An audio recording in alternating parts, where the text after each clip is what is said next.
आप 80,000 कमा रहे हो और आप 1.5 लाख पे जाना चाहते हो, सबसे पहले आपको अपनी एडिटिंग में स्किल्स सीखनी चाहिए। 80,000 वाले एडिटर्स अक्सर वो होते हैं जिनको खाली बेसिक एडिटिंग आती है और बेसिक एनिमेशन आते हैं। सबसे पहले आपको मोशन ग्राफिक्स सीखनी चाहिए, आफ्टर इफेक्ट्स। अक्सर वीडियो एडिटर्स क्या कहते हैं, एक 20 या एक 40 पे अटक जाते हैं। उसके पीछे सबसे बड़ा रीजन ये है कि जो वो काम करते हैं वो फिनिश्ड नहीं होता, उसके अंदर बहुत बेसिक मसले होते हैं। टाइपोज अंदर आ जाएंगी, डेड फ्रेम्स होंगे।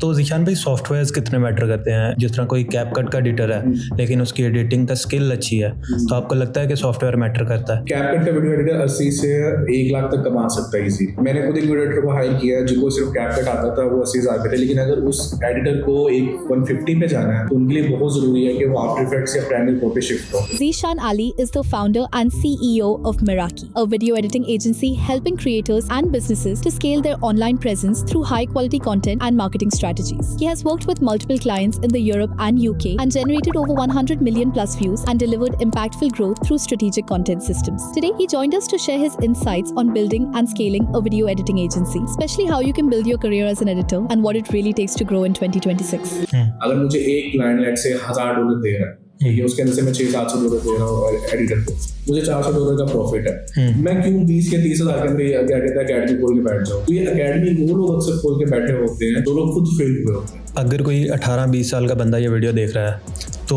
वो उसके पास पैसे नहीं है इतने 4-5 लाख के वो अपना सिस्टम बिल्ड कर सके, तो उसको किस तरह अपना स्टार्ट लेना चाहिए कि वो 5 से 6 महीने में 1 लाख तक पैसे कमा सके? If I am a video editor and I am earning 80K per month in Pakistan और मैं जाना चाहता हूँ 1.5K पर मंथ पे, तो क्या रोड मैप मुझे फॉलो करना चाहिए? अगर आप 80,000 कमा रहे हो और आप 1.5 लाख पे जाना चाहते हो तो सबसे पहले आपको अपनी एडिटिंग के अंदर स्किल्स सीखनी चाहिए। 80,000 वाले एडिटर्स अक्सर वो होते हैं जिनको खाली बेसिक एडिटिंग आती है और बेसिक एनिमेशन आते हैं।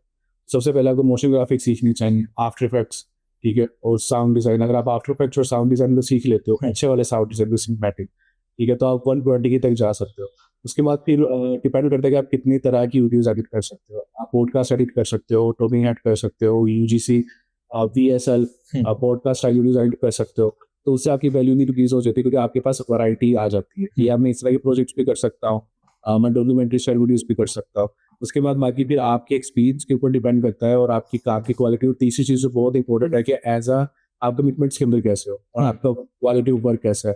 अक्सर वीडियो एडिटर्स क्या कहते हैं, एक 20 या एक 40 पे अटक जाता है। उसके पीछे सबसे बड़ा रीज़न ये है कि जो वो काम करते हैं वो फिनिश्ड नहीं होता, उसके अंदर बहुत बेसिक मसले होते हैं। टाइपोज अंदर आ जाएंगी, डेड फ्रेम्स होंगे। तो अगर आप अपने वीडियो को इतना अच्छा कर लेते हो कि पहली V1 के अंदर जो आप पहला वर्जन भेज रहे हो उसके अंदर कोई बेसिक मिस्टेक नहीं है, तो आपको बहुत ज़्यादा डिफरेंट एजेंसी, इंटरनेशनल बैंड्स काफ़ी अच्छा पे कर सकते हैं। तो 80,000 वाला एडिटर वही होता है जिसके बहुत बेसिक स्किल सेट है, ठीक है। सबसे पहले आपको आफ्टर इफेक्ट्स सीखना है, मोशन ग्राफिक्स, साउंड डिज़ाइन, आप कितनी तरह के वैरायटी ऑफ प्रोजेक्ट्स कितने कर सकते हो और आपकी क्वालिटी कितनी अच्छी है काम की कि V1 अप्रूव हो जाता है क्लाइंट की तरफ से ही है।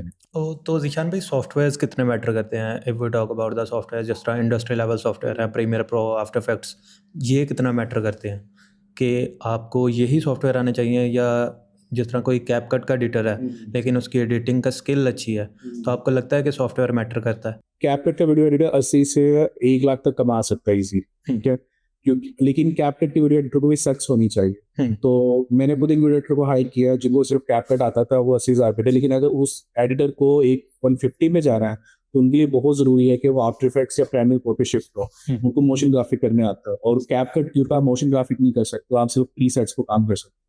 तो अगर आप 80,000 से लाख तक, हाँ, कैपकट तक चला सकता है। लेकिन आपको 150 तक जाना तो फिर आपको प्रोफेशनल टूल्स के ऊपर शिफ्ट होना पड़ेगा, specifically Adobe Premiere and After Effects. तो आपको क्या लगता है कि एक गुड क्वालिटी एडिटर और एक बैड क्वालिटी एडिटर में क्या फ़र्क आता है? इनके अंदर फर्क, अक्सर लोगों को ये लगता है कि good quality video editor is someone के जिसके मोशन ग्राफिक बहुत अच्छे हैं, जिसको वीडियो के अंदर 50 ट्रांजिशंस लगानी आती है। दरअसल ऐसे नहीं होता। एक अच्छा वीडियो एडिटर वो होता है जो प्रोजेक्ट के स्कोप को समझता है। वो ये समझता है कि यार इस वीडियो को देख कौन रहा है, वो उसके मुताबिक एडिट करता है। अगर जेन जी देख रही है तो वो वीडियो को थोड़ा सा हल्का तेज रखेगा, हाइट ज़्यादा कट्स होंगे। अगर वही टारगेट ऑडियंस 40 साल की है तो वो वीडियो को थोड़ा सा सिंपल रखेगा। फिर उसके अंदर क्या कहते हैं कि वीडियो के अंदर मसले हैं या नहीं है, ठीक है, कि टाइपोज हैं, चीज़ें हैं या नहीं है। अगर वो टाइम पे सबमिट कर देता तो ही would be considered a good video editor. But there is a difference between being a good video editor and a skilled video editor. A good video editor जिसकी बेसिक्स अच्छी है, ठीक है, कि बेसिक्स का कोई मसला नहीं है। स्किल्ड वीडियो एडिटर वो है कि वीडियो एडिटिंग के अंदर आपको कितनी स्किल्स आती हैं। अच्छा ज़ीशान भाई, अगर कोई बंदा आपको पहली दफ़ा देख रहा है तो how would you describe yourself के who are you? I would say कि in the last 4 years I have build my own agency, ठीक है। एक बंदे से मैंने काम शुरू किया था और माशाल्लाह लाइक आप 20-25 लोगों की टीम है, इंटरनेशनल क्लाइंट्स है, मिलियन सब्सक्राइबर्स जिनके हैं, हम सम ऑफ द टॉप लीडर्स के साथ काम कर रहे हैं। तो I build that agency from scratch, ठीक है। खुद क्लाइंट्स लेके आना, हायरिंग करना, चीज़ों को मेंटेन करना, हार्डवेयर को देखना, लोगों को ट्रेन करना, फिर सेल्स आती है, इंफ्रास्ट्रक्चर बिल्ड करना, वो सब चीज़ें मैंने की नहीं वो सब चीज़ें मैंने की नहीं है। तो इसके अंदर काफ़ी लोगों को वैल्यू मिल सकती है। तो that these would be some of the reasons why they should listen to me. If someone is especially interested in becoming a video editor, or if someone is trying to build an agency and they need a little bit of help, where to start and what to do.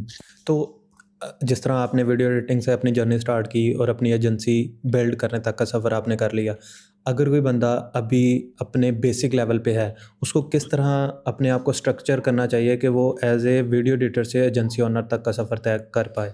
सबसे पहले आपको खुद अपने आप को इतना skilled बनाना पड़ेगा कि आप किसी और को ट्रेन कर सको। Think about this, like for a minute think about this. अगर आप एजेंसी बिल्ड करने का सोच रहे हो तो आप ये सोच रहे हो कि यार मैं क्लाइंट से काम लूंगा और मैं एक बंदे को काम में दे दूंगा। लेकिन अगर आप जिस बंदे को काम दे रहे हो, क्या वो खुद इतना स्किल्ड है या नहीं है? अगर वो खुद इतना स्किल्ड है, आप उसको कभी हायर नहीं कर सकते, ठीक है। आप हायर सिर्फ उस बंदे को ही कर सकते हो जो खुद इतना स्किल्ड नहीं है। आपको उसको ट्रेन करना पड़ेगा, आपको उसको वर्कशॉप देनी पड़ेंगे, आपको उसको उतना कैपेबल करना पड़ेगा। उसके बाद जाके वो आपसे इतनी सैलरी लेगा कि ठीक है कि यार आप अगर क्लाइंट का काम उसको आउटसोर्स कर रहे हो ना, तो आपको भी पैसा बच रहा है, ठीक है। तो द फर्स्ट थिंग इज कि आपको खुद उसके लिए स्किल्ड होना पड़ेगा। अगर आप खुद इतने स्किल्ड नहीं होना तो आप एजेंसी नहीं चला। अगर आप एजेंसी लाइट से डेटा वीडियो एडिटिंग की शुरू करो तो आपकी अपनी वीडियो एडिटिंग अच्छी होनी चाहिए। अगर आपकी अपनी वीडियो एडिटिंग अच्छी नहीं है तो आपकी सेल्स की स्किल्स बहुत अच्छी होनी चाहिए।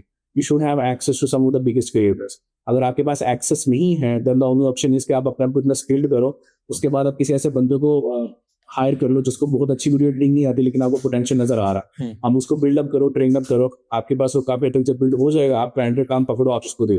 लेकिन आप ये एक्सपेक्ट नहीं कर सकते हो कि आपको ट्रेन नहीं करना पड़ेगा। अच्छा ज़ीशान भाई, मेरा यहाँ पे ये सवाल है कि आप एक बेसिक लेवल का वीडियो एडिटर लेके आए, आपने उसे ट्रेन किया, अब वो एक मास्टर वीडियो एडिटर हो गया, लेकिन उसे कोई किसी जगह से अच्छी ऑफर हुई, वो आपको छोड़ के चला गया।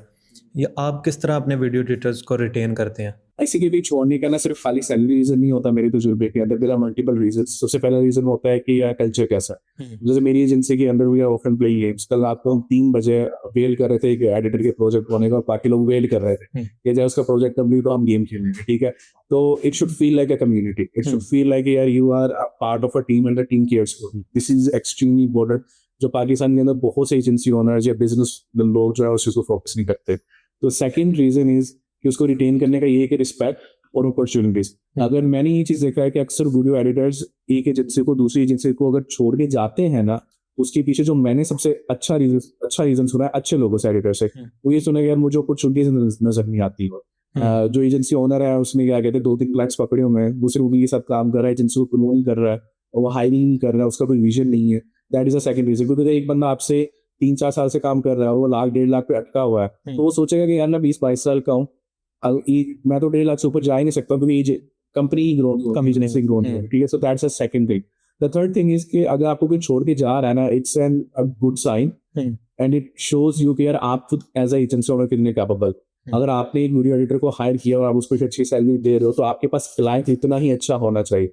अगर आपके पास क्लाइंट अच्छा है और आप अच्छे क्लाइंट से अच्छे पैसे लेके एडिटर को दे रहे हो ना, वो कभी भी छोड़ के नहीं जाएगा। लेकिन अगर एक एडिटर को कहीं बहुत से अपॉर्चुनिटी आ रही है, उसको वो ज्यादा पे कर रहा है, दैट मींस कि as a business owner you are failing somewhere, कि आप अच्छे अपॉर्चुनिटीज या हाई पे क्लाइंट्स नहीं लेके आ पा रहे। So I don't think a lot of the times it's not even on the video editor. Most of the time it is on the agency owners. कि वो कल्चर पर। लेकिन ज़िशान भाई, आप क्या रेड फ्लैग्स देखते हैं पाकिस्तानी वीडियो एडिटर्स के अंदर कि मोस्टली आपको क्या लगता है कि स्किल में कमी है या उनके मतलब स्किल सेट उस लेवल का नहीं है कि जो बाहर की एजेंसीज को ज़रूरत है, या कोई और फ्लॉज हैं? आई थिंक कि सबसे पहला ये कि पैसे के ऊपर बहुत लोग फोकस करते हैं, वो स्किल्स के ऊपर फोकस नहीं करते। लाइक मैंने तो ये चीज़ देखी है कि उनको अभी तक ये सब बहुत से लोगों को ये समझ में नहीं है कि अगर आपका काम अच्छा है ना तो आपको पैसे खुद ही ज़्यादा मिल जाए। ठीक है। अब काम अच्छे होने के साथ दूसरी चीज जो सबसे बड़ा रेड फ्लैग मैं देखता हूँ वो ये देखता हूँ कि यार अगले बंदे के कमिटमेंट्स कैसी हैं। अगर उसने 6 बजे का कहा है तो 6 बजे काम आ रहा है या नहीं आ रहा, और वो क्वालिटी का आ रहा है या नहीं आ रहा, तो अगले बंदे की कमिटमेंट्स कैसे, वो भी कमिटमेंट्स के साथ कैसा। अगर वो क्या कहते हैं 6 बजे कह रहा है, वो 6 बजे उसका खुद मुझे मैसेज नहीं आ रहा है, अपने मैनेजर को मैसेज नहीं आ रहा है, मैनेजर को करना पड़ रहा है, आई would say that is a biggest red flag, या वो रिस्पॉन्सिबल नहीं है। क्योंकि जब आप एक बिजनेस बिल्ड करते हो तो बिजनेस रिलायबिलिटी और ट्रस्ट पे बिल्ड होता है। अगर क्लाइंट से आपने 6 बजे का वादा किया है तो वीडियो एडिटर अगर आपको 5 बजे सेंड करेगा तभी आप क्लाइंट को 6 बजे सेंड कर सकते हो। तो अगर कोई बंदा अपनी कमिटमेंट्स पे पूरा नहीं है, आई would say that is a biggest red flag. अच्छा ज़ियान भाई, अब मैं इसको थोड़ा एजेंसी वाले साइड पे लेके जाना चाह रहा हूँ कि जिस तरह आपने स्टार्ट से वीडियो एडिटिंग की एजेंसी बिल्ड की, तो आपको स्टार्टिंग में किस तरह की डिफ़िकल्टीज फेस करनी पड़ी?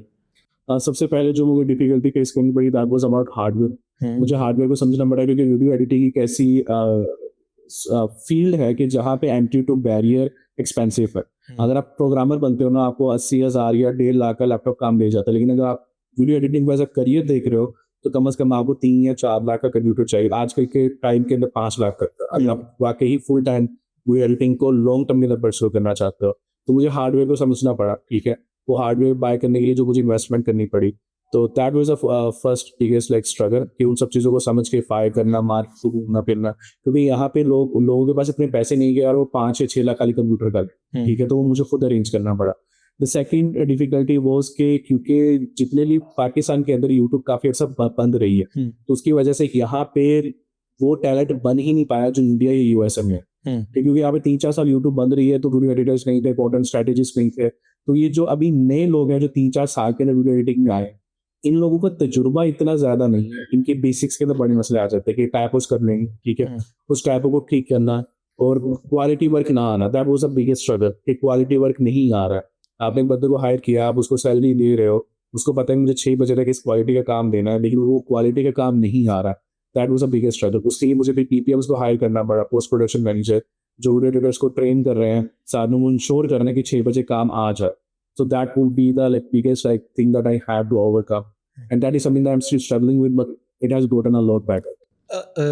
व्हाट डू यू थिंक कि एज ए एजेंसी ओनर आपको किन किन चीज़ों का बेसिक लेवल पे पता ही होना चाहिए ताकि आपको आगे जाके उसमें डिफ़िकल्टीज ना हो? मतलब जिस तरह आपने बताया कि आपको हार्डवेयर को समझना पड़ा, आपको सेल्स को समझना पड़ा, मतलब आपने खुद हर चीज़ सीखी। तो आपको क्या लगता है कि कौन सी ऐसी बेसिक चीज़ें हैं जो एज ए एजेंसी ओनर आपको पता होनी चाहिए पहले एक एजेंसी बिल्ड करने से? सेल्स, अगर आपको सेल्स का नहीं पता है ना तो आप एजेंसी का बिल्कुल वेट नहीं कर सकते। ठीक है, sales is the most important thing, that's a first pillar जिसके ऊपर आप बाकी सारी फाउंडेशन खड़ी करते हो। एंड व्हेन आई से सेल्स, उसका मतलब सेल्स का मतलब ये नहीं कि क्लाइंट आपके पास आ रहा है, आपको क्लाइंट को कन्विंस कैसे करना है। क्लाइंट आपको कम से कम पे कर रहा होगा, आपको ज़्यादा से ज़्यादा उसको किस तरह कन्विंस करना है कि आप मुझे ज़्यादा पे करो, उनको ढूंढना कहाँ पे है, वो एक पूरा प्रोसेस होता है। That will be the first thing that you have to learn if you want to build an agency is you have to focus on the sales. You have to find the clients. The second thing is going to be the hiring. You need to find the right people. ठीक है, hiring के अंदर अक्सर लोग बहुत compromise करते हैं। उनका माइंडसेट ये होता है कि जितना कम मैं पे कर सकता हूँ उतना मैं कम पे करता हूँ। मसला ये होता है कि आप उसका आपको अच्छा टैलेंट नहीं मिलता। मैंने बहुत लोगों को, अब मैंने भी एजेंसी बनाई, मेरे कुछ दोस्तों ने सेम एजेंसी बनाई है, और मैंने अभी तक देखा है कि यार कोई 60 से 70 हज़ार ज़्यादा पे ही नहीं करना चाहता। और फिर मैं जब उनसे पूछता हूँ कि यार आपकी एजेंसी ग्रोथ क्यों नहीं हो रही, वो कहते हैं कि यार आफ्टर इफेक्ट्स को भी बंदा नहीं हमारे पास। अब आफ्टर इफेक्ट्स का आपको बंदा हाई करना है तो आप कम से कम लास्ट पे करना पड़ेगा। तो वो आपको ना जिगरा चाहिए होता है कि यार आप एक बंदे को हायर कर रहे हो, पहले महीने या दो महीने आपको उससे नहीं रिटर्न आता, पॉसिबिलिटी होती है क्लाइंट नहीं आएगा, लेकिन आपको इनके पास जिगरा होना चाहिए कि यार एवरी बंदे को मैंने टैलेंट को हायर कर लिया, मेरे पास टैलेंट अच्छा है, तो एज अ सेल्समैन मुझे वो अपॉर्चुनिटी भी लेके आनी। तो आपको I think the first thing you have to focus a lot on is the sales, the second thing is hiring. I think that's what the agency like owners do. They find the clients, they find the people who can do the job, and they take the cut off. तो इसमें कितनी difficulties आती हैं कि एक अच्छा client भी higher करना आपने, मतलब एक अच्छा क्लाइंट लेके आ रहे हैं आप एक अच्छे वीडियो एडिटर के लिए, तो इसमें किस तरह की डिफ़िकल्टीज फेस करनी पड़ती है? आई डोंट थिंक कि यार क्लाइंट को ढूंढना इतना मुश्किल है जितना एडिटर्स को ढूंढना मुश्किल है। मेरे 4 साल है, बहुत से लोग हैं जिनको अच्छे लोग चाहिए, वो लोग वेट कर रहे हैं, एजेंसीज काफ़ी बनी हुई हैं, और टॉप एजेंसीज के अंदर भी मैंने ये देखा है कि यार उनके पास टैलेंट की सप्लाई इतनी नहीं है। ठीक है, तो मेरे ख्याल में लेकिन अगर ज़ियान भाई यहाँ पे मैं कोई चीज़ ऐड करूँ कि लोग कह रहे हैं कि पाकिस्तान में जॉब्स नहीं हैं और ये वो मामलात हैं। जो वीडियो एडिटर्स भी हैं वो इसी चीज़ को मैंने देखा है, कुछ मेरे दोस्त हैं वो कह रहे हैं कि यार वीडियो एडिटिंग की जॉब नहीं मिल रही। तो क्या ये चीज़ सच है या बस वो उनका अपना एक सर्कल है जिससे वो बाहर नहीं निकलना चाह रहे, मतलब उनका स्किल सेट कम है इस वजह से उन्हें जॉब नहीं मिल रही? पहली चीज हुई कि यार ये बहुत बड़ा छोटा के जॉब्स नहीं है। हाँ। जितनी जॉब्स इस टाइम आईटी के अंदर या ऑनलाइन डिजिटल मार्केटिंग को लेके पाकिस्तान या साउथ एशिया के अंदर है ना, पूरी दुनिया में, उसका सिंपल रीजन ये है कि एक अंग्रेज ने अगर यूएसए का बंदा हायर करना है ना, वो यूएसए का दूसरे यूएसए का हायर करना है, तो उसको ना तो उसको top of the like top salary दी है, उसको उसकी इंश्योरेंस का भी देखना है, उसको एम्प्लॉय लॉज का भी देखना है, उसको फायर भी कर सकते हैं। ठीक है, अब ये सारे मसले उनके हल हो जाते हैं जब वो साउथ एशिया से, Thailand, Vietnam, Pakistan, Philippines, India से या बांग्लादेश से लोगों को हायर करते हैं। तो जितनी भी जॉब्स है ना वो पाकिस्तान में हैं। ठीक है, तो जॉब्स हमारे पास बहुत है। हाँ, यूएसए के अंदर नहीं है लेकिन पाकिस्तान में जॉब्स बहुत है। यहाँ का टैलेंट इतना कैपेबल नहीं है। सबसे पहले कम्युनिकेशन उनकी अच्छी नहीं है, उनको पता नहीं इंग्लिश किस तरह बोलनी है, मैसेज लिखना किस तरह, ठीक है, टाइम पे रिस्पॉन्ड कैसे करना है। वो चूसने की कोशिश करते हैं कि ये क्लाइंट आया, इसको वैल्यू ना दो। ठीक है, वैल्यू उनके माइंड में होती नहीं है। क्या ये बंदा मुझे पैसे दे रहा है ना, तो उसको रिटर्न के अंदर उतनी वैल्यू मिले, मुझसे जितना पैसा खींचना ना खींचते रहेंगे। ठीक है, फुल डिस्काउंट नहीं देंगे। अब मेरे साथ ये चीज़ है कि अगर मैंने क्लाइंट के साथ कमिटमेंट किया, मैं आपको 4 वीडियोज दूंगा लेकिन 3 वीडियोज होती हैं, ठीक है, मेरी मिस्टेक्स की वजह से मैं अपोलोजाइज करके कह देता हूँ कि सॉरी यार, मैं 4 वीडियो नहीं कर पाया, मैं 3 किया, तो आप मुझे कम पे कर दो, ये सॉल्व पे। ये अगर क्लाइंट भी नहीं कहता ना तो मैं कह देता हूँ, इससे ट्रस्ट बिल्ड होता है। तो मुझे ये फील होता है कि यहाँ पे जितने भी लोग हैं वो शायद काम इसलिए नहीं कर पा रहे क्योंकि एक तो उनका अपना स्किल अच्छा नहीं है, वो बहुत ही बेसिक लेवल पे स्किल बिल्ड करेंगे। ठीक है, और वो कहेंगे यार ये छोटा सा बेसिक से मैंने स्किल बिल्ड किया, मुझे पैसे आ जाने। आपको अगर आप यूनिवर्सिटी में जाते हो आपको 4 साल लगते हैं। ठीक है, उसके बाद आपको 1 या 2 साल इंटर्नशिप करनी पड़ती है। आपको क्या लगता है कि एक अच्छे लेवल का स्किल सेट अगर बिल्ड करना हो किसी ने तो कितना टाइम चाहिए उसको? ये डिपेंड करता है। मेरे पास ऐसे एडिटर्स भी हैं जिन्होंने 5 से 8 महीनों के अंदर वो मोशन ग्राफिक्स में भी बहुत अच्छे हैं। मैंने ऐसे वीडियो एडिटर भी देखे हैं कि जिनको क्या कहते हैं 5 साल हो गए हैं, वो अभी तक वो पुश थ्रू नहीं कर पाए। तो I think it depends highly from person to person. ठीक है, कुछ लोग बहुत जल्दी कर जाते हैं, लेकिन अगर हम उससे ये सवाल पूछते हैं कि यार कितना टाइम, अगर एक बंदा अपना 100% देता है तो कितना time required, I would say कि अगर एक बंदा अपना फुल 100% देता है ना, स्मार्टली, मर के नहीं, स्मार्टली का मतलब ये है कि कुछ वीडियो एडिटर्स ऐसे हमको लगता है कि यार हार्ड वर्किंग मीन्स के यार आप ज्यादा से ज्यादा वीडियोस आउटपुट कर रहे हो। नहीं, अगर आप सीख रहे हो तो आपने पैसे को साइड पे रखा, आपने कहा ठीक है मुझे 60,000 आ रहा है, ठीक है, लेकिन मैंने ये स्किल सीखनी है। अगर आप इस माइंडसेट के साथ चलते हो ना तो आई थिंक 6 मंथ के अंदर आप 1.5 लाख तक जा सकते हो। अगर आपकी इंग्लिश अच्छी है, ठीक है, आपको इंग्लिश बोलनी आती है और आपको कंप्यूटर से कोई फेमिलियरिटी है, आपको पता है कि कंप्यूटर को कैसे यूज करना है क्या, और अगर आपके साथ यूट्यूब का थोड़ा सा आपको आइडिया है, आप अगर अपने 6 महीने दे दो ना फुल फोकस के साथ, तो आप 1.5 लाख कमा सकते हो इजी। अच्छा, यहाँ पे आपको क्या लगता है कि जिस तरह अभी लर्निंग की बात हो रही है कि कुछ लोग हैं जो 3-3 महीने का कोर्स तो करते हैं लेकिन वो ऐसी एकेडमी से कर रहे हैं कि जो सिखाने वाला है वो भी मेरे जैसा ही है। तो आपको क्या लगता है कि आपकी लर्निंग कहाँ पे ज़्यादा होती है, मतलब किस तरह के आपको गैदरिंग करनी चाहिए, किस तरह के लोगों से जाके सीखना चाहिए?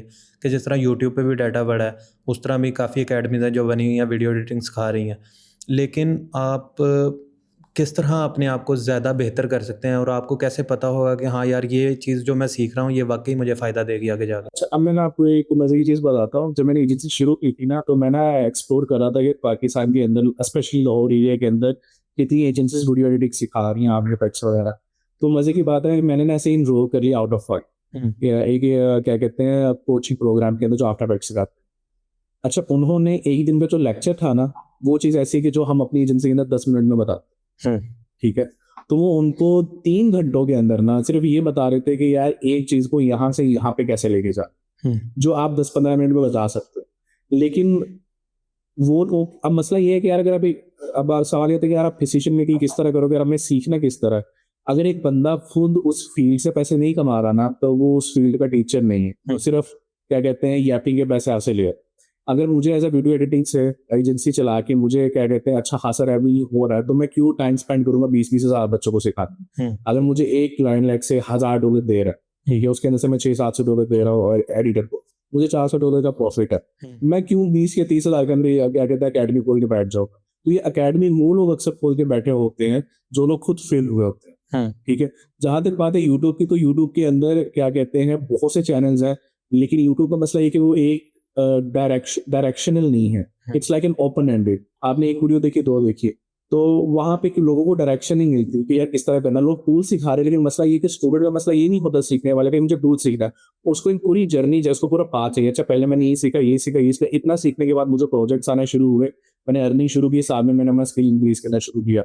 यूट्यूब के ऊपर जितने भी है ना, वो टूल आपको सिखा रहे हैं, लेकिन वहाँ पे आपको डिफरेंट टाइप्स ऑफ एडिटिंग का नहीं बताया जा रहा कि डॉक्यूमेंट्री की एडिटिंग किस तरह होती है, उसका क्लाइंट आपको कहाँ से मिलेगा। अगर डॉक्यूमेंट्री एडिटिंग में आपने जाना है तो उसके अंदर आपको कितने पैसे मिल सकते हैं, ठीक है। तो लोग कंफ्यूज रहते हैं। तो I think in the best way, अगर कोई सीखना चाहता है या फिर तो वो कोई पेड कोर्स ले ले, एंड आई से पेड, एक ऐसे बंदे का जिसकी अपनी agency, and I think one of that agency is team media का दुबई की है। That's Okay. Very good. वो खुद वीडियो एडिटर्स को ट्रेन करते हैं, ठीक है। तो उनको ज्वाइन कर ले, पेड के अंदर पेड जा रहा है एक्सप्लोर, क्योंकि वो आपको पूरा करियर पा देते हैं। अगर वो इस एजेंसीज को नहीं करना चाहते, ऑनलाइन लैंग्वेज बैरियर है। अच्छा, अगर जिशान भाई यहाँ पे कोई बंदा वैसे ही कि जिस तरह उसने बेसिक अगर वो अपने खुद क्लियर कर ले और फिर किसी एजेंसीज में, जिस तरह इधर भी में भी इंटर्नशिप प्रोग्राम चलते हैं, तो उधर इनरोल कर ले, वो ज़्यादा बेहतर है, या वो पहले प्रॉपर अपनी सीखे फिर किसी एजेंसी में एज ए जॉब के लिए अप्लाई करे, वो बेहतर है?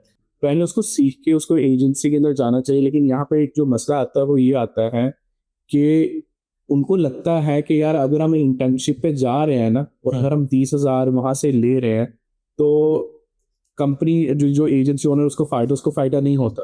अब मैंने एक लड़के को रिसेंटली फायर किया, ठीक है। उसके पीछे रीजन ये थी कि क्या कहते हैं, वो टाइम पे काम नहीं कर रहा था। अब जब मैंने उसको फायर किया ना, तो उसने मुझे कहा कि निशान भाई अब सैलरी वापस ले रहे, लेकिन मैंने इस एजेंसी के साथ काम करना है, मैं फ्री भी करता हूँ, अब मेरे से 3 हफ्ते फ्री चलो। मैंने कहा कि आपको लगता है फ्री है, ये फ्री नहीं है, क्योंकि अगर मैं आपसे काम कर रहा हूँ ना, तो मुझे आपको कोई पीटीएम पे खाना पड़ रहा है जिसको मैं सैलरी दे रहा हूँ, इसकी सैलरी तो जा रही है ना। तो जो लोग ये समझते हैं ना कि यार थोड़ा सा वो स्किल सीखे, किसी एजेंसी में जाके इंटर्नशिप वगैरह कर ले, तो मसला ये है कि वो अर्निंग बड़ी चाह रहे होते हैं। अब मैंने इतने लोगों के इंटरव्यूज किए हैं, उनको बहुत ही कम एडिटिंग आती है, लेकिन उनकी एक्सपेक्टेशन की 80,000। लेकिन अगर आपको बेसिक्स आ रही है और आप अपने को ग्रो करना चाहते हो, आप एक अच्छी एजेंसी में जाओ, उनसे कहो भी यार मैं 30,000 लूंगा, लेकिन मुझे 2 महीने के अंदर ना वो टॉप वीडियो एडिटर जैसा बनना है, ठीक है। आप मुझसे 8 घंटे लो, आप मुझसे 10। लेकिन ये वाला माइंडसेट तो मुझे नहीं लगता कि पाकिस्तान में किसी के पास होगा कि वो उसको।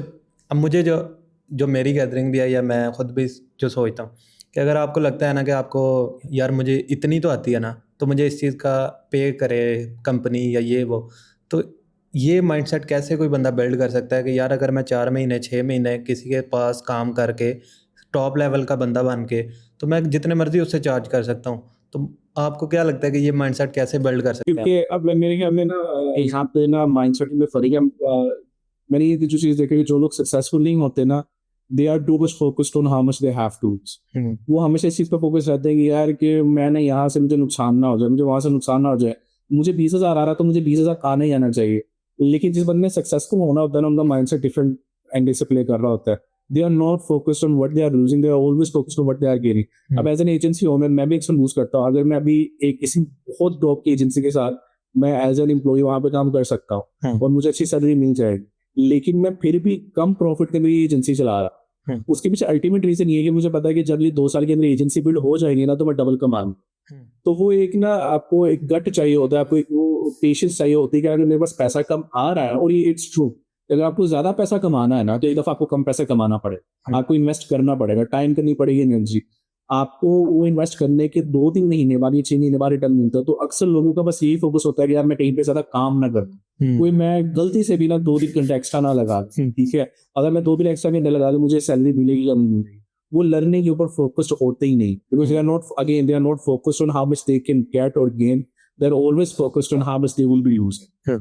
अच्छा ज़िशान भाई, जिस तरह आपने ही बात की कि आप भी वीडियो एडिटर रह चुके हैं, आपको क्या लगता है कि आप एज ए वीडियो एडिटर बाहर के क्लाइंट के साथ काम करके ज़्यादा पैसा बना सकते हैं, ठीक है, लेकिन एक एजेंसी को बिल्ड करने में आपके ऊपर इतना प्रेशर है, आप बंदे भी हैंडल कर रहे हैं, आप उन्हें इक्विपमेंट्स भी दे रहे हैं, मतलब जिस तरह 5-5 लाख का पीसी है आपने लेके दिया है, तो ये ज़्यादा बेनिफिशियल है और मतलब आपका माइंड भी इसमें ज़्यादा खर्च हो रहा है, या यही ज़्यादा बेनिफिशियल है कि आप एक अच्छा क्लाइंट पकड़ें, आप उसके साथ काम कर रहे हैं और आप गुड टू गो हैं, आपको पैसे आ रहे हैं? उसके भी 2 रीजन है। पहले रीजन ये है कि ना मेरे पास ना जब मैंने एजेंसी को स्टार्ट किया था ना, तो मेरे फर्स्ट हायरिंग के मेरा फ्रेंड था, तो हम लोगों को ना एक क्लाइंट मिल गया जो हमको $1,200 दे रहा था पर, ठीक है।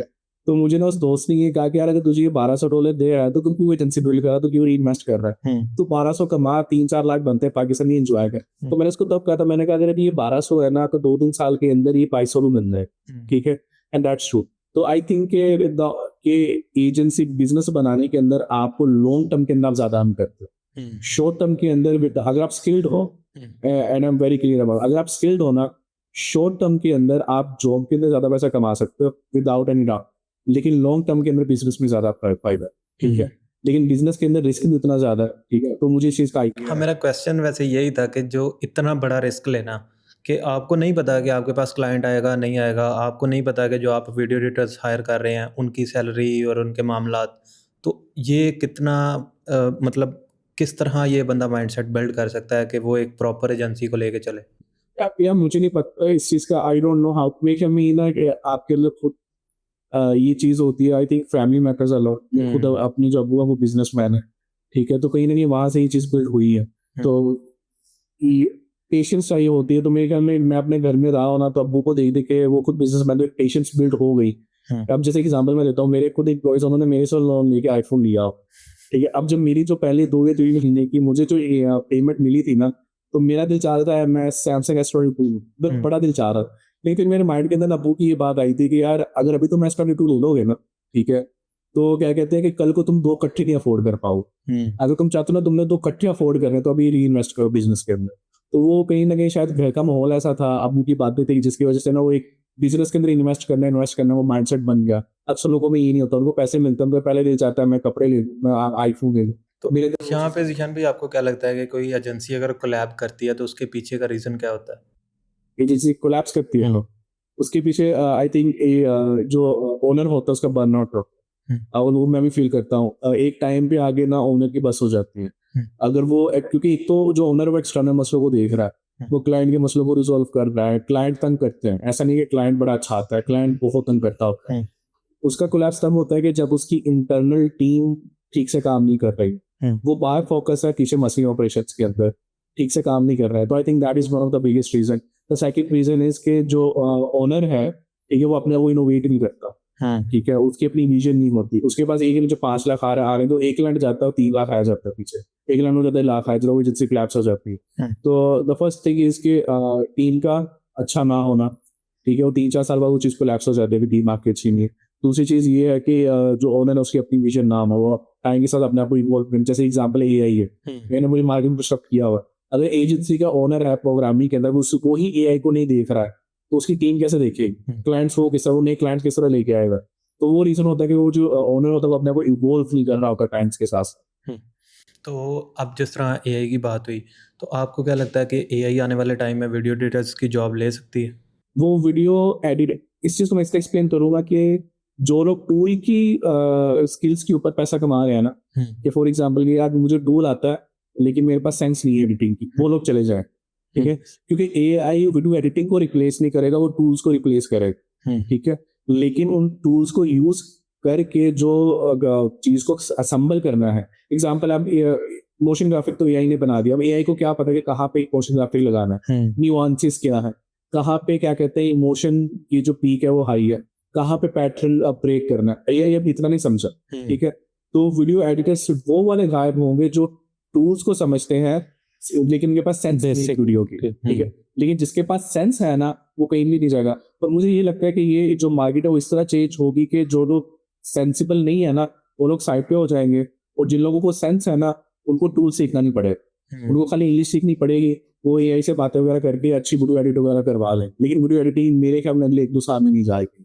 तो आपको क्या लगता है कि वीडियो एडिटिंग के साथ साथ कौन सी स्किल बंदे को अडॉप्ट करनी चाहिए कि जिससे वो रेलिवेंट रह सके आने वाले टाइम में? अगर वीडियो एडिटिंग के अंदर उसको रहना, तो सबसे पहले कि उसको खुद यूट्यूब के एल्गोरिथम को समझना पड़ेगा. यूट्यूब के ऊपर क्रिएटर्स को देखे, वो देखे कौन से लोग क्रिएटर सक्सेसफुल हो रहे हैं, वो क्यों हो रहे हैं. ठीक है, इन ट्रेंड्स के साथ वो अवेयर है, उसको आइडिया हुए क्या ट्रेंड्स है. दूसरा ये है कि वो AI को समझने की कोशिश करे, उसको प्रॉम्प्टिंग का पता चले कि प्रॉम्प्टिंग कैसे करनी है, कितने AI टूल्स है, किस AI टूल से क्या फायदा होता है, कौन सा AI टूल वीडियो एडिटिंग किस चीज़ के अंदर काम आ सकता है. AI टूल है, वहाँ से साउंड डिजाइन बना सकते हो, वो डिफरेंट टूल है. एक AI टूल से आप एस्थेटिक्स एसेट्स बना सकते हो, वो डिफरेंट है. एक AI टूल से आप 3D ऑब्जेक्ट्स बना सकते हो. उसको सीखना पड़ेगा यार इन सब AI टूल्स को यूज करके मैं अपनी स्पीड और अपनी सिलेक्शन किस तरह बेहतर कर सकता हूँ. तो ये 2 चीज़ें जो उनको सीखनी पड़ेगी. तीसरी चीज़ ये कि इंग्लिश बड़ी इंपॉर्टेंट है. अगर आपकी इंग्लिश नहीं आती है ना, तो बहुत जल्दी आप पीछे रह जाओ, क्योंकि वीडियो एडिटिंग काम ही ऐसा है कि प्रोग्रामिंग के ये चीज़ मसला नहीं रखती, क्योंकि प्रोग्रामिंग के अंदर आप अपने बॉस से बात कर रहे हो, मैनेजर से बात। वीडियो एडिटिंग के अंदर आपके पास एक अंग्रेज की वीडियो है जो अंग्रेजी बोल रहा है और आपको उस चीज़ को समझ के काटना है, तो English language is very important. अगर आप उस पर पीछे रह जाते हो तो भी मेरा नहीं क्या कि वीडियो एडिटिंग के अंदर आप ज़्यादा पैसा कमा सकते इंग्लिश निशान भी काफ़ी आपने कहा है, लेकिन उसको स्पीकिंग उसकी अच्छी होनी चाहिए या उसको सेंस होनी चाहिए कि बेसिकली जो नरेटर बात कर रहा है वो किस। अगर तो उसको एजेंसी ओनर बनना है तो उसकी स्पीकिंग होनी चाहिए, ठीक है, लेकिन जस्ट एज एन एडिटर उसको समझ आनी चाहिए वर्ड बाय वर्ड की, यार ये बात का इमोशंस भी उसके पता होने चाहिए कि नरेटर किस तरह बात क्या करना चाह रहा है।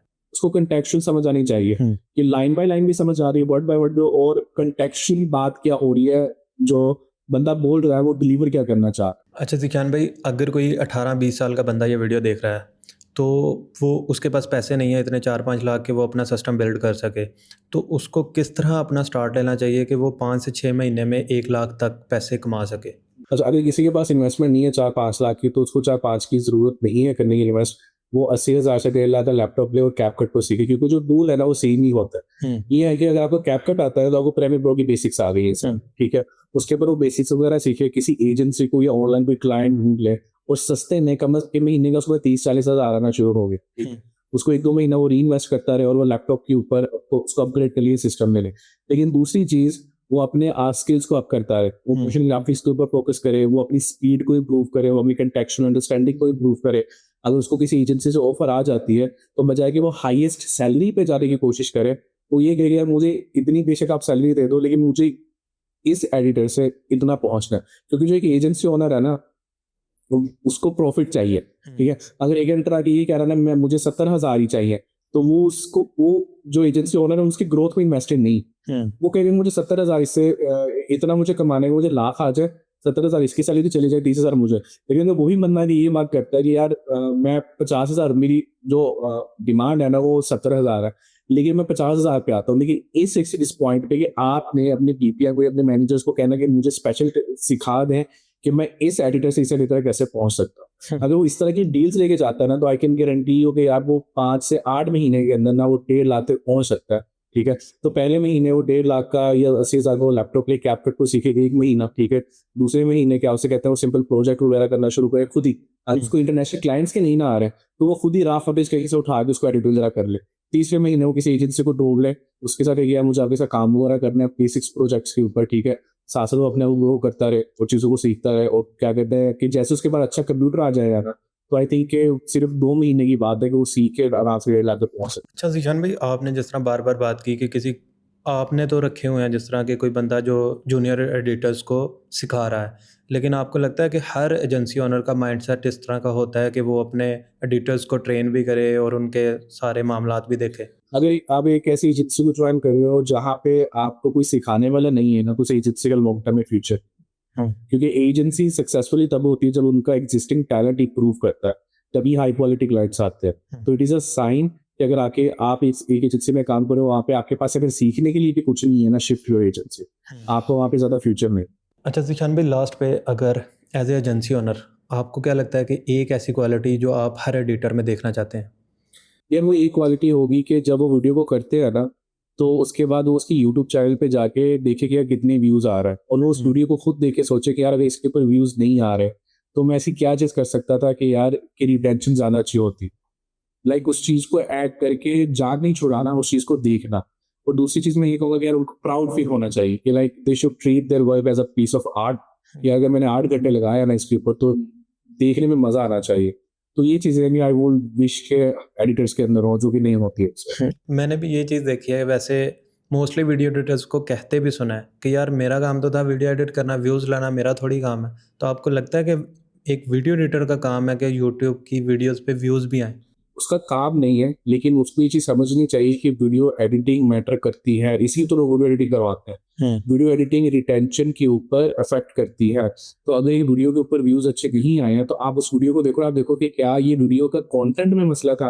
अगर कंटेंट में मसला नहीं है ना, कि जिन चीज़ों पे बात हो रही है, इस वीडियो को किस तरह इंटरेस्टिंग किया जा सकता था, कहाँ पे साउंड डिजाइन आ सकता था, कहाँ पे मोशन ग्राफिक बन सकता था, वो चीज़ बिल्ड करना अपने आप है। ऑब्वियसली वीडियो एडिटर रिस्पॉन्सिबल नहीं है वीडियोस के व्यूज के ऊपर, बट कहीं ना कहीं वो रिस्पॉन्सिबल है रिटेंशन के लिए। ये रिटेंशन कितनी है उसको। लेकिन सम टाइम तो हम ऐसी भी देखते हैं ना वीडियोस के, सिंपल बंदा कैमरे के आगे बैठा बोल रहा है और उसके व्यूज़ लाखों में है, तो उसकी तो वीडियो एडिट भी नहीं हुई, मतलब बेसिक कटिंग तो हुई है लेकिन प्रॉपर एडिटिंग नहीं हुई, जो मोशन ग्राफिक और ये वो वाली चीज़ें हैं। तो आपको कहीं पे लगता नहीं है कि ये कंटेंट मैटर करता है एडिटिंग से ज़्यादा? कंटेंट, अब उसके एग्जांपल ये कि इस तरह की मूवीज हैं जहाँ एक्शन सीन्स नहीं होते, ऐसी मूवीज भी हैं कि जिसके अंदर सिर्फ बातें होती है, दोनों मूवी सक्सेसफुल होती है। लेकिन आपके पास क्लाइंट आ इसलिए रहा है क्योंकि वो एक्शन मूवी बना रहा है, ठीक है।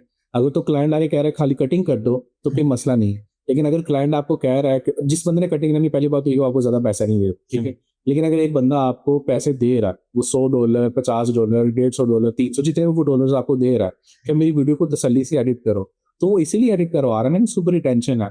तो अगर आपको क्लाइंट पैसे दे रहा है कि इसकी वीडियो के ऊपर ज्यादा अच्छा काम करो, तो आपको उसके ऊपर ज्यादा अच्छा काम करना है और आपको खुद ही ये चीज फील होनी चाहिए कि यार मुझे 5 साल हो गए, मैंने इतने लोगों की वीडियोस को एडिट किया है, कौन सी ऐसी वीडियो जिसके ऊपर सबसे ज्यादा व्यूज आए, ताकि आपका पोर्टफोलियो की बिल्ड हो। तो वो चीज तभी होती है कि जब आप वीडियो एडिट करने के बाद इंटरेस्ट लेते हो अपने काम के अंदर, उस वीडियो की परफॉर्मेंस के। अच्छा ज़ीशान भाई, अगर बात करें क्लाइंट के वर्स्ट एक्सपीरियंस की, तो आपका आज तक का वर्स्ट एक्सपीरियंस क्या रहा है क्लाइंट के साथ? ये वर्स्ट एक्सपीरियंस हर तीसरे महीने बाद नया आ जाता है। अच्छा। बट आई वुड से कि एक क्लाइंट उसका ना काम किया, ठीक है, तो उसने ना 2 महीने गोस्ट कर दी, ठीक है। उसकी पेमेंट थी काफी बड़ी, उसने गोस्ट कर दिया। उसके बाद वो जवाब नहीं दे रहा, तो फिर हमने उससे पैसे इस तरह निकलवाए कि हमने उसके लिंक्डइन के ऊपर, इंस्टाग्राम के ऊपर सारे पर बंदों पर कहा है कि जो काम करते हैं कॉमेंट्स वगैरह छोड़ो, कि ये बंदा पैसे लेके भाग गया। फिर कहीं जाके उसने पेमेंट हुई और काफी बड़ी पेमेंट थी। That was the worst experience. क्या एक बंदे ने आपसे काम करवा लिया है, आपने डिलीवर कर दिया है, बाद में वो आपको जवाब ही नहीं दे रहा। That's a worst experience. और ये चीज होती है अगर आप as agency owner, you know very well कि ये चीज आपके साथ होगी। आप अगर 20 क्लाइंट के साथ काम कर रहे हो ना, तो 2 या 3 क्लाइंट आप समझ लो कि वो आपका पैसा नहीं देंगे, आप वो तंग करेंगे ही करेंगे गंदे तरीके से। और अगर एडिटर वाली साइड से देखा जाए तो? एडिटर्स के साथ मेरा वर्स्ट एक्सपीरियंस क्या रहा, लेट मी थिंक अबाउट। हाँ, एडिटर के साथ मेरा ये वर्स्ट एक्सपीरियंस ये रहा कि एक एडिटर था, उनका नाम भी लूंगा, उनके साथ बड़ी अच्छी कोलैबोरेशन थी, मैंने काफी हेल्प की। उनके पास घर में एक पीसी था, ऑफिस के अंदर फिर मैंने पीसी दिया हुआ था, फिर लैपटॉप दिया हुआ था, फिर कैमरा दिया हुआ था। And all I was expecting कि यार अब अपने आपके उस उनके अंदर स्किल्स काफी थे, like there was a shit ton of potential in that. But the only reason was कि वो अपने पर्सनल मसलों से ही बाहर नहीं आ पा रहे थे, कि टाइम से उठना, टाइम से काम करना। तो वो रिलेशनशिप इतना खराब हो गया कि एट द एंड आके मैंने उनको ब्लॉक कर दिया। तो द ओनली थिंग इज कि यार वो कि फर्स्ट एक्सपीरियंस ये कि इवन तो कि I was training them a lot, I was giving them a lot of mentoring. I was forgiving a lot of their mistakes. They were not able to fix their problems. Instead, they decided to shift the agency. That would be the worst experience. In the last, if you want to give any advice to my audience, what it would be? If I would to give, don't lie to yourself. मैं ये लिख के देने को तैयार हूँ कि आधी से ज़्यादा दुनिया में मसले इसी कि लोग अपने आप से झूठ बोलते हैं। You should accept कि either you are lazy, either you are not talented. और उस एक्सेप्टेंस के बाद ही आपकी ग्रोथ शुरू होती है। तो अगर आप अपने आप से झूठ बोल के बैठे हो ना कि मैं तो बड़ी मेहनत करता हूँ, ठीक है, मैंने बहुत कुछ किया है, तो उस झूठ से फायदा नहीं होता। अपने आप को फेस करो। तो और अगर आप सक्सेसफुल नहीं हो, I can guarantee you that you are also responsible for your failures, ठीक है। क्योंकि आप अपॉर्चुनिटीज बहुत है, स्पेशली अगर आप पाकिस्तान में तो बहुत अपॉर्चुनिटीज है। क्योंकि अगर बाहर वाले बंदे ने यूएसए के एम्प्लॉय को 10 लाख देना ना महीने का, तो उसको मसला नहीं है पाकिस्तान के बंदे को लाख देने का। लेकिन हम लोग इतने कैपेबिलिटी भी नहीं कि हम 1 लाख वाला काम कर सके एक्स्ट्रा लोग। तो that will be the advice. और ये सब कुछ इसीलिए होता है और लोग अपने आप को बिल्ड डेवलप नहीं कर पाते क्योंकि वो अपने आप से झूठ बोल के बैठे होते हैं। दे हैव अ इंप्रेशन कि they are really good at what they do when they are. So well, thank you so much Zeeshan भाई, इतना टाइम देने के लिए और इतना नॉलेज देने के लिए, और काफ़ी अच्छा लगा आपसे बात करके। So thank you so much.